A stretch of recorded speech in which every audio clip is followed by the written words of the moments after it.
When it comes to addicts, there really is no one size fits all. You have people who legally take pain medications. You have those who abuse pain medications, and both sides can become addicted. And then you have simply victims, those born addicted. Their mothers misused prescription painkillers or used illicit opiate street drugs. Attorney General Jack Conway says there's an alarming rise in babies born addicted. We've seen, as I said, nearly a 2,500% increase in the number of babies born with neonatal abstinence syndrome. You heard that number right. In Kentucky alone, a 2,500% increase over the last decade. We would have a few dozen of these babies, and now we're approaching 1,000.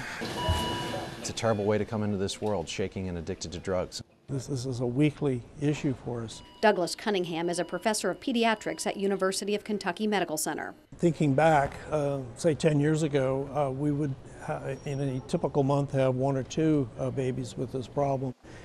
Presently, on any given day, we have 5 or 6 and as many as 9 or 10 babies in one stage or another of withdrawal.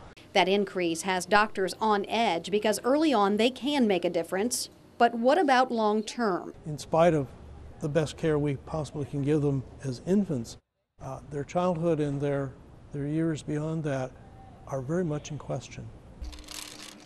Who is to blame?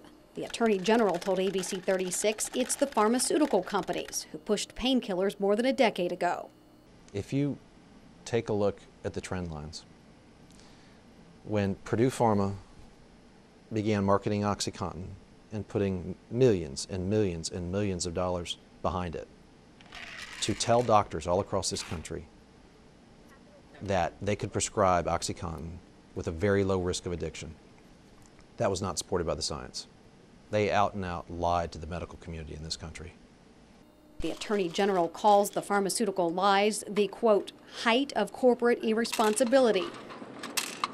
Meantime, the victims, too young to understand the blame, suffer the consequences. Doctors are learning to treat it, and someone has to pay for it.